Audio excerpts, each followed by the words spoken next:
High, আসসালামু আলাইকুম। তো আমি হচ্ছি কাদির। তো বিকেলবেলা বের হলাম যে একটা ভিডিও করি। তো আমার তো আসলে জানেন কৃষি নিয়ে একটা পেজ আছে। তো আমি অনেক আসলে কৃষিকাজ পছন্দ করি, বাট এই এই যে দেখেন আমি একটা ক্ষেত নিয়ে কথা বলতে চাচ্ছি। এখন আমনের সিজন, হ্যাঁ। তো আমনের সিজনে হচ্ছে আমাদের এখন আমন সিজনের শেষ। ধান কাটায় মারায় এগুলো চলতেছে।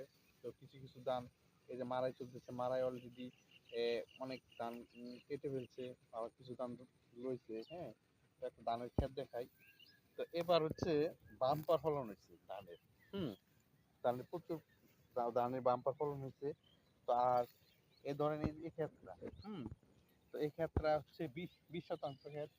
তো এখানে আমার মনে হয় যে এখানে 20 শতাংশ ক্ষেত্রে অন্তত 20 মণ,